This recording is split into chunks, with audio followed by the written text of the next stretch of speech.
মই অহা 24 জুনৰ দিনাখন দেশৰ পাৰ্লিয়ামেণ্টত নগাঁও লোকসভা সমষ্টিৰ নিৰ্বাচিত সাংসদ হিচাপে তাত মই শপত ল'ম।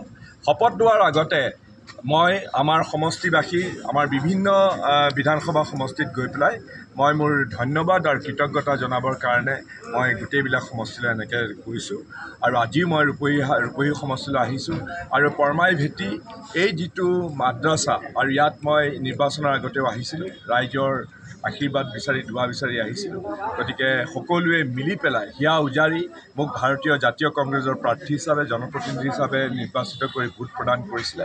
সেয়েহে মই আজি এই মাদ্ৰাছালৈ আহি ইয়াৰ অধ্যক্ষ সমিতিয়ে সকলোকে মই লগ পাই মই মোৰ ধন্যবাদ আৰু কৃতজ্ঞতা জনাইছোঁ। ৰাইজে সম্পূৰ্ণভাৱে বিশেষভাৱে আমাৰ ধৰ্মীয় সংখ্যালঘু যিসকল ৰাইজ আছে নগাঁৱৰ পৰাই এই বাৰ্তা চাৰিওফালে অসমলৈ বিয়পি পৰিলে আৰু কৰিমগঞ্জতে হওক ধুবুৰীতে হওক তাৰ গোটেই অসমতে সংখ্যালঘু ধৰ্মীয় সংখ্যালঘুৰ যিসকল লোক আছে সকলোৱে AIUDF যে আচলতে বিজেপি দলৰ হৈ পেলাই সংখ্যালঘু ধৰ্মীয় সংখ্যালঘু মানুহৰ বিৰুদ্ধে যে কাম কৰি আহিছে সেইটো ৰাইজে বুজি পালে আৰু সেইকাৰণে এইবাৰ নিৰ্বাচন সম্পূৰ্ণৰূপে তেওঁলোকক প্ৰত্যাখ্যান কৰিছে। যে জনসাধাৰণৰ যিটো আৱেগ অনুভূতিৰ এটা উদ্গীৰণ হৈছিল আৰু বিশেষভাৱে ধুবুৰী সমষ্টিত য'ত প্ৰায় 99% 98 to 99% ধৰ্মীয় সংখ্যালঘুৰ ভোটাৰ আছে, সেইসকলে সকলোৱে মিলি পেলাই আমাৰ যিজন প্ৰাৰ্থী শ্ৰী ৰকিবুল হুছেইন ডাঙৰীয়াক 10 লাখতকৈও বেছি ভোটত